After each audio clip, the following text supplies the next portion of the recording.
Welcome to the PolySci Podcast. This is Anthony Lindsay. And Stephanie Marino. We're here with Pamela Saxelby.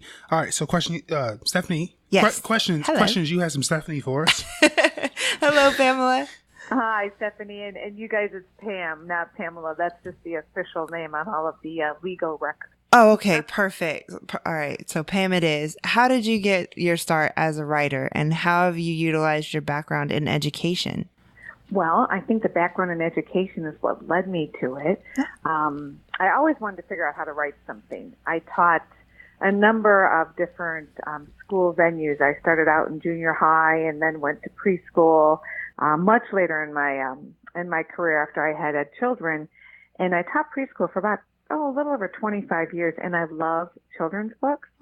And I read so many of them, and I kept thinking, I want to figure out how to write my own. I want to have something that I think kids would really enjoy that would also be meaningful to them. So I tried a whole bunch of things. And then honestly, my first book, Max and Bear, the idea for that came from when I was on a trip with my daughter in the real life, Max, and just watched his relationship with this guy, Bear, who was his special friend, and the rest is history. Oh, that's really cool.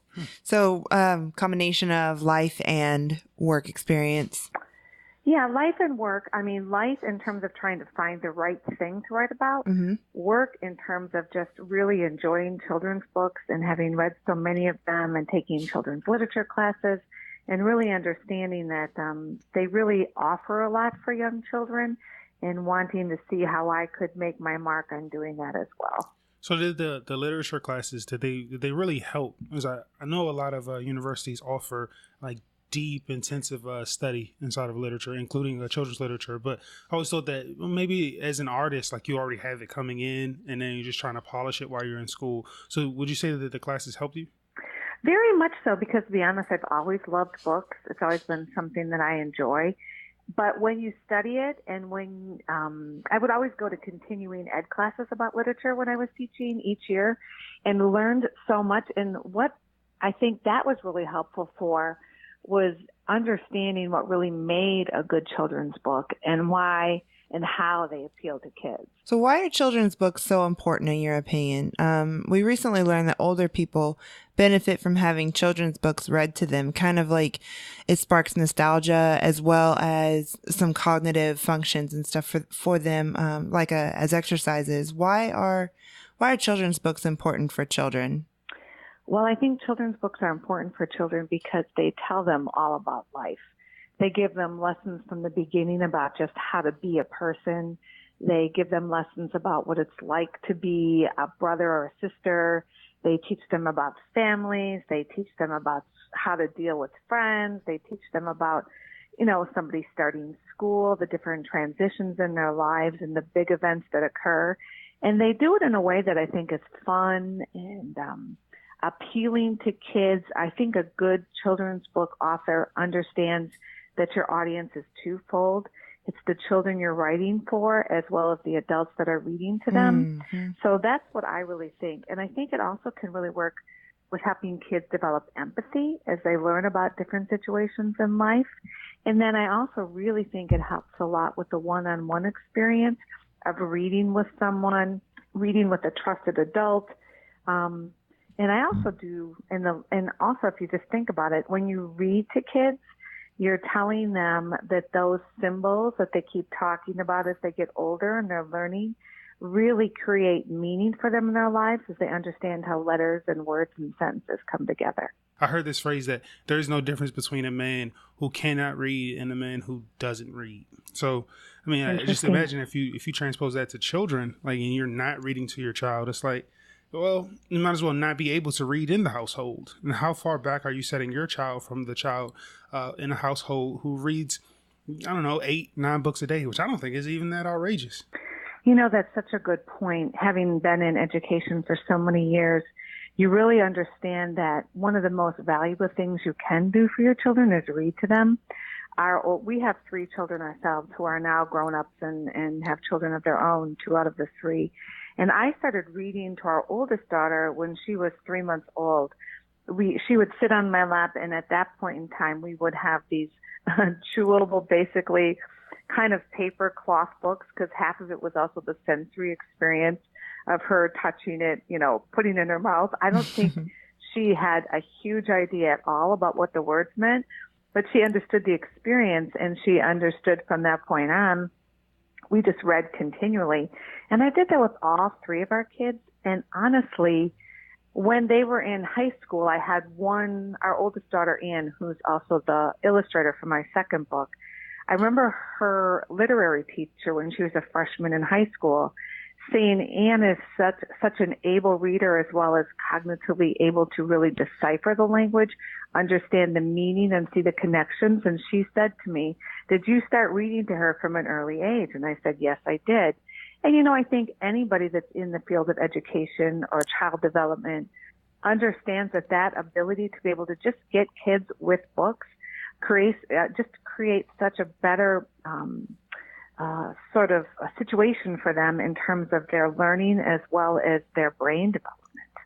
Absolutely. And so I had my baby brother. He was an avid reader as a kid. So we bought him a ton of children's books, and he wanted to read so often that like we were trying to duck away from him because he'd always have a book in his hand and expect us to read it to him. And it was like, and it wouldn't be so bad, I suppose, if it was like different books. But for some reason, like children are able to read the same book over and over and over again, just like movies. Like they're able to read and listen to the same thing over and over and over again, and not get bored. Our oldest son picked a book when he was first learning to read independently, which was like, he was like 4 or 5, and we were kind of bouncing between me reading him books and him starting to like follow do the finger following the words and stuff. Right. And he picked, I think it was called Bears in the Night, I think.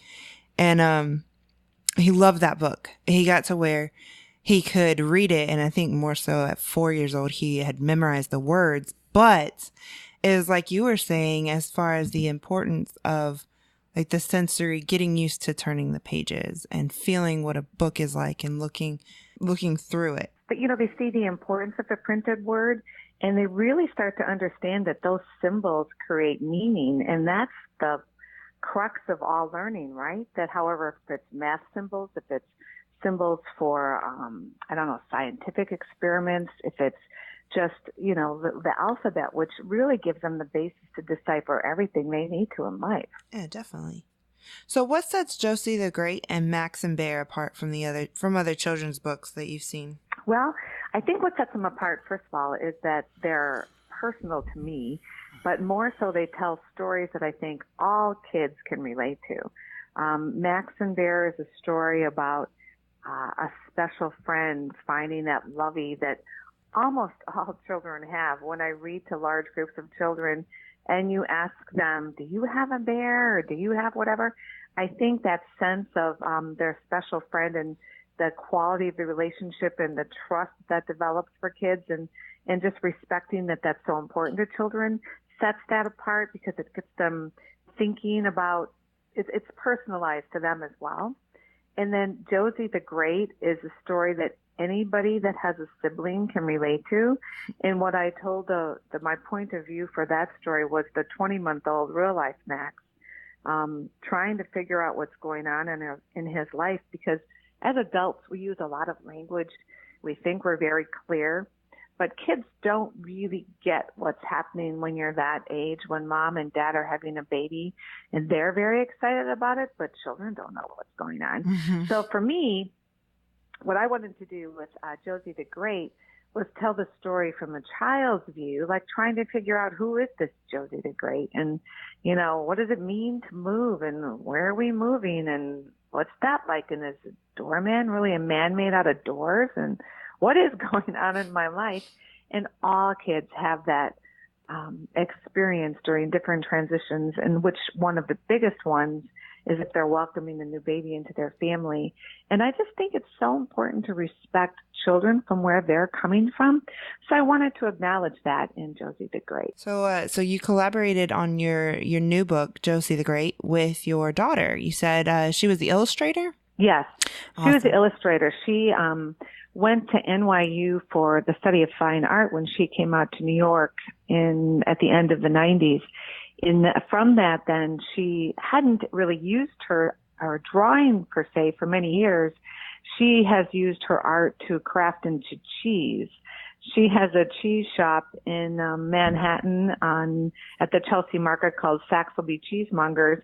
And so she's used her love of art to craft that. And then when I was writing from the beginning, she wanted to illustrate both books. And to be honest, I knew she just wouldn't have time to do Max and Bear because her son was very little then and a full-time mom, and she's working. And with Josie the Great, we talked about the process. So she had a year to do the art.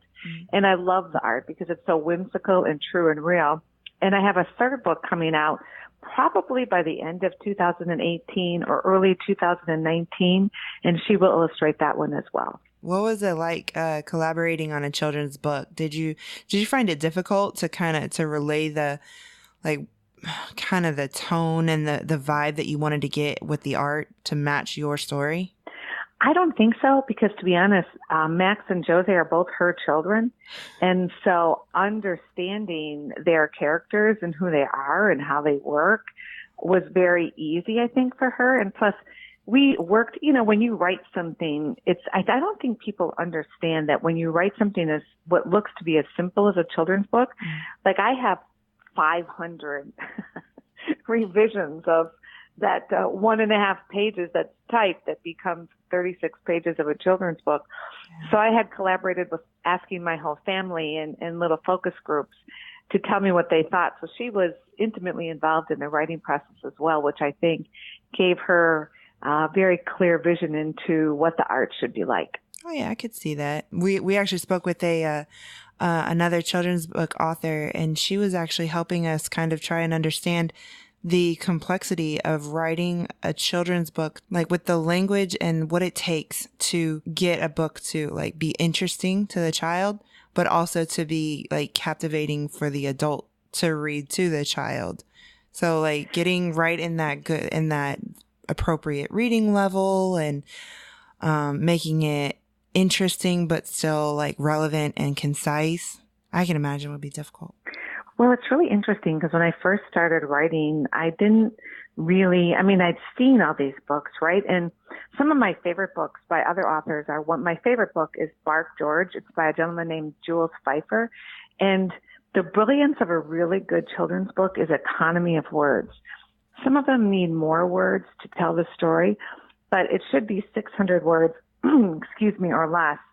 And you should be able to, I think the art and the craft as you get better is to understand that each word matters and understanding that less is more and how to do that in a way that conveys your story, but also is fun to read so that the language is fun too. It's really interesting and it's really challenging to get that done. And that's part of why I enjoy doing it. Awesome. So where can we find information on you, and where do we find your books as well? Well, you can find all sorts of information on my website. It's pamsaxelby.com. And that has an actual place where you can buy the books if you would prefer. Or you can also, there are a number of independent bookstores that carry my work, as well as, the big guy, Amazon and Barnes and Noble. I love it when people, if they are of the mindset to buy from independent bookstores, because I really appreciate that they're supporting me, and those are all listed on my website. Awesome. Very cool. That's very cool. All right, so we'll upload the links to your books on polypsych.org with your interview. So this is Polypsych Podcast. This is your host, Anthony Lindsay. And Stephanie Moreno. Later.